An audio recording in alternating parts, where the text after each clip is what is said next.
welcome back to my channel. I thought today I would jump on and do another sit down chat video and actually talk to you all about my fitness journey. If you've seen my Instagram, you would have seen I made a small video talking about this, but today I kind of wanted to talk about it on a little bit of a wider scale, talking all things training, nutrition, sports performance, and how I got to where I am today in my role as an exercise and sports scientist, strength and conditioning coach, and also training for Spartan athlete. But to start off with, I just wanted to head back to maybe my probably 10-year-old self. This was initially how I finally chose the sport that I wanted to pursue for a long period of my life. Growing up, I was always a sporty kid and I always really loved playing school sport, going away to represent the school, going away and just trying new things. But I never really found my kind of click until I was maybe around 11. I grew up doing dancing, I'd played basketball at one stage, horse riding, but it wasn't until one of my friends actually asked me if I wanted to play netball, and my initial instinct was, I don't want to play netball, you can't dribble the ball, that's so boring. And then we actually played it for school sport that year and I instantly fell in love with it, and then I said to her, get me a spot in that team, I need to be playing netball straight away. After that, I just fell in love with the game, and it was probably my second year of playing netball that one of my friends actually mentioned to me about trialling for the rep team. And I was 11 turning 12 at the time, and I had no idea what the rep team was, but I was like, sure, I'll just give it a go. And I turned up and I was selected as a shadow player, so that means that I was one of the 4 that they would pick from if people got injured or couldn't make the team. And that year we're all really lucky. There are a few basketballers that got selected for rep basketball teams and they couldn't do both. So we actually got in the team. After that, I was a bottom player in the team. I did not get much game time at state, and that kind of continued on into the 13 years for rep as well. And when I was 14 years old, I wasn't selected for the 14s team. And at the time, I was so blaming everybody else. I had the worst victim mindset, but I actually didn't acknowledge that it was my lack of work ethic to get me into the team that's what failed me. I thought because I'd been in there for the past 2 years, my spot was guaranteed, but I was absolutely wrong. And I really wanted to quit and give up, and I was just like, I hate netball, I don't want to do it anymore, because I would bawl my eyes out to sleep for the first couple of nights after I realised. So I took that opportunity to pursue my horse riding to the next level a little bit more that year. I really wanted to make it to the nationals, and so I'd go around doing rodeos with my mum and competing in the junior division, and was lucky enough to place in some of the rodeos and head to nationals. When I went to nationals, I had like a pretty good performance, but obviously with the competition there, not enough to place, but it was a really cool opportunity and was something that took up a lot of my time. I used to wake up early and go horse riding before school, horse riding of an afternoon, kind of like most sports. If you want to do it well, you really have to dedicate the time to. For the under 15s, I managed to get in for netball again and actually led the team, and then played in the 17s and then the 17s again. So that kind of saw out my netball journey in Dubbo, and decided to trial for the state under 19s team, which I actually got in their development squad. So this was a really awesome opportunity. It was when I was in my 12th year of school, so also when I was studying for my HSC, I was driving to Sydney most weekends for the first half of the year to get the opportunity to be coached by the awesome Sydney, New South Wales coaches, and also play with a lot of the Sydney girls, which was a really daunting experience, but it was such a cool experience that now when I am coaching my own netballers or when I'm coaching my own youth athletes, I can speak from experience and tell them all the stuff that I wish I knew when I was their age. So that was more of my school sporting career, and then I decided to move to Sydney and live straight out of school. So I moved to Sydney all on my own and played for Penrith in the Metro League team, and actually played as a development player in the Premier League for the Panthers netball. Along with that, I actually started my strength training and my gym training with my dad when I was maybe like 13, 14, the year that I missed out on my netball selections. Dad decided to take me to boot camp. It all just started as one Saturday a week. I would go to boot camp at 7 a.m. I would have my mango smoothie, and then I would go to work to do my little weekend job. And that just kind of expanded with my dad's influence as well. So I would go Tuesday afternoon, Thursday afternoon, and then 7 a.m. on a Saturday. And then slowly I started picking up all the little extras that would contribute to my game. So I would be waking up early at like 6 a.m. to just do a half an hour little court session in the backyard, or a half an hour little sprint session in the backyard, and just doing whatever I could to make sure that I was getting the training experience that I knew I needed before going to the Sydney trials, because becoming a professional netball athlete was at one of the top of my priorities when I was that age. I even applied for a private school so I could move to Sydney and do my last year of school in Sydney. Thank God my parents didn't let me move, because that would have made my life hell. It would have made my life so chaotic, but that's the story around that. I really didn't enjoy Sydney, so I ended up moving home and getting a job at F45 in Dubbo, which I really wanted to get a job in the industry that I was working in. I studied a Bachelor of Exercise and Sport Science. I was at uni for 4 years, so I did most of it full-time, but then some of the subjects part-time that fed into COVID.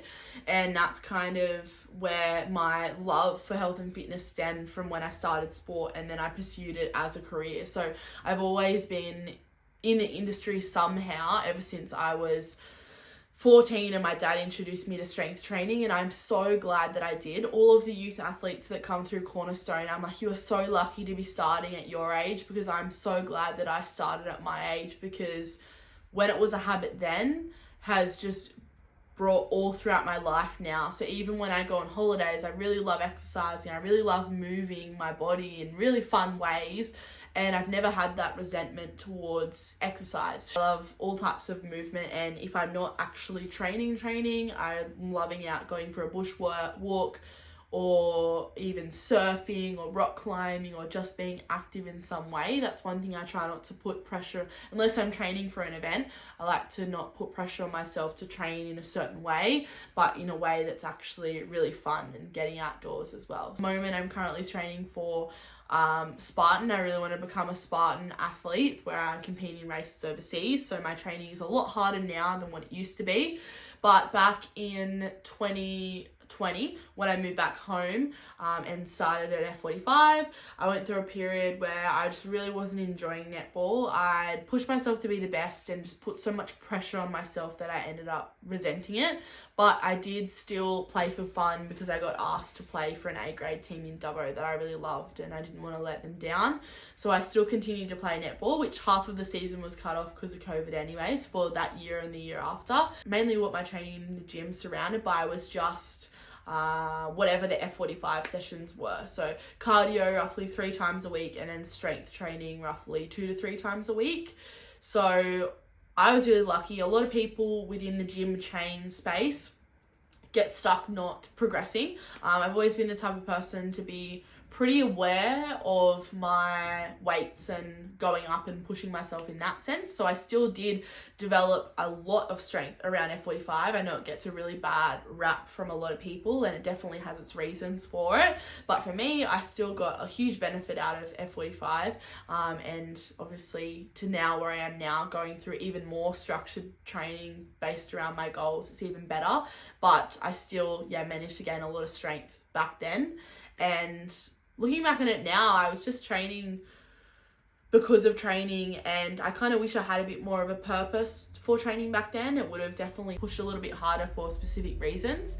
But because of this style of training, I was super lucky that I could just go out and do a 5K run or even a 10K run if I needed to. And I was just doing some fun runs here and there around that time.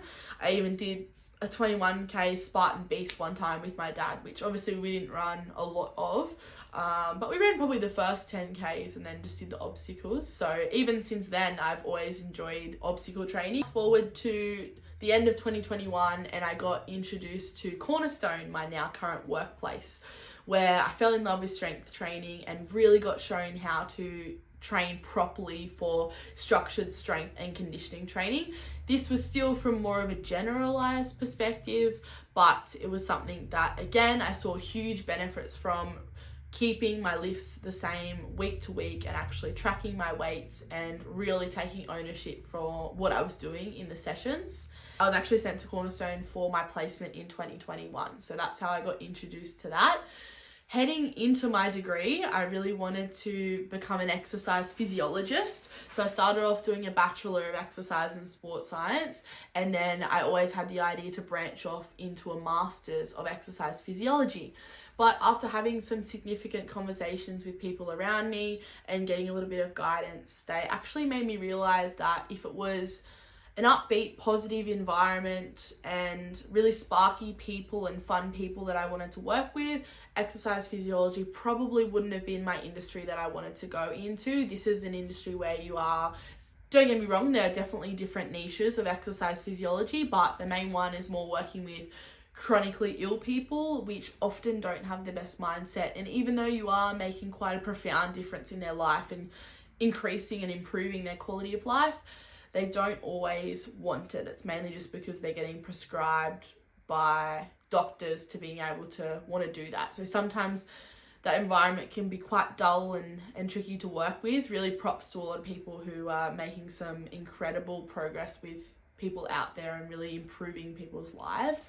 That's just something that I took into perspective in choosing my path. And now, so that was almost 2 years ago, I finished my exercise and sports science degree last year, which I was super lucky enough to be working in the field while I was studying my last year of uni. And also at the end of 2021, I got a call up from one of the head open coaches from the South Coast Blaze Netball Premier League team in Sydney, which was a coach that I had previously been coached by in the New South Wales development team. And I think that was actually at the start of 2022, and she said, "Oh, what are you doing, and where are you up to with your netball?" And I was actually in Coffs Harbour on placement at the time, and I said, "Well, I'm actually looking to move to Newcastle this year, and I had just been playing netball for fun for the last 2 years, but I've still maintained my fitness." And she said, "Do you want to come to Canberra in 2 weeks' time and train with us and then play with us in a pre-season match against the Capital Darters," which was the Canberra Premier League team at the time. And I thought, wow, this is a really big commitment, but it's just a game. So what an awesome opportunity it would be to travel down. So I did, and eventually I got a call from her a little bit later saying that I got offered a full-time contract with the team as an actual player, not a training partner. So that was really exciting. And for the year of 2022, I was commuting from Newcastle to Sydney twice a week, and I was following our strength and conditioning program at the gym as well. So even though I couldn't make it up there for strength and conditioning, I still made sure that I did everything I could when I was in Newcastle to make sure that I was game ready, and it was an incredible opportunity. However, like a lot of athletes can probably appreciate and relate to, the games did make me quite anxious. And it wasn't more from an individual perspective, it was more from letting my team down. It was quite a high stress environment. The Premier League in Sydney is the league that feeds into the elite league. So a lot of the elite athletes who are in the paid Super League, who are on the bench in the Super League, they play in the Premier League competition. I got to get to play against the likes, if you know these athletes, Sophie Fawns, teams that had Lauren Moore in them, and incredible athletes like that was just so good to be in awe and on the same court as. But sometimes I would travel down there and I would get no game time, and I would be okay with that. Even though I would bust my butt in training, I would bust my butt in the warm-up, just doing everything that I could, I was okay with sitting on the bench because I knew that I could still be a part of the environment but not have that pressure on myself, which was not a great mindset to be in. If you want to travel that far, you want to play. And whenever I did get to play, I made sure that I really tried to do my absolute best, take on as much feedback as I could and work with my teammates to give 100%. But it's still not a league that I had a lot of experience playing in. Coming from a country town, the girls in Sydney are phenomenal. So this experience was awesome, but it was a very daunting one. And after a bit of reflecting at the end of the 2022 season, I was really happy to have had this opportunity to actually get a contract as a Premier League player, and the beautiful team culture that I was a part of. I was happy to step back at least for a year and take a break, because netball just become a chore. Going to training become a chore that I would be nervous for, and that I would put so much pressure on myself for, and turning up to a game would become a chore that I would just feel so anxious and I just wouldn't enjoy it anymore.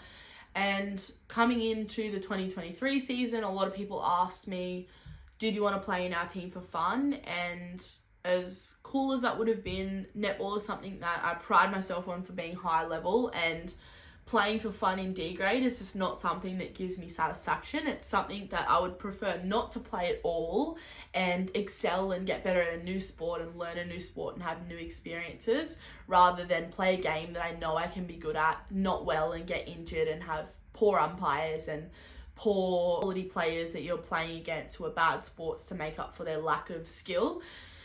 So that's why I decided to step back and learn new skills, learn handstands, learn ring works, learn rock climbing, learn surfing this year, and then towards the back end of the year really hone in on one sport that kind of combines all areas of play, which is Spartan, which is where I'm now at. So my goal for Spartan is to train as hard as I can and push as hard as I can in some competitive races in my age group. I competed in one in September, if you might have seen my previous vlog, and went quite well at. So now it's trying to push for that elite wave and just do the best that I can in that, and have the opportunity to travel and be able to compete at the same time.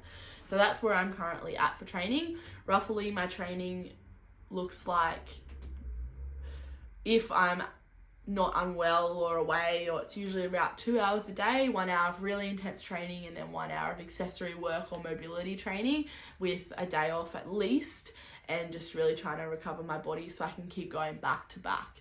But in regards to my career and my professional development, throughout this process of working with youth athletes and everyday adults and amateur athletes and everything like that, I've been really enjoying the opportunity to still be somewhat involved in sport. Maybe in the future it would be awesome to do some sort of sport physiotherapy or dietetics. That is something that I haven't completely made my mind up yet, which is why it's something that I haven't acted on, because I want to really make sure that I make this informed decision.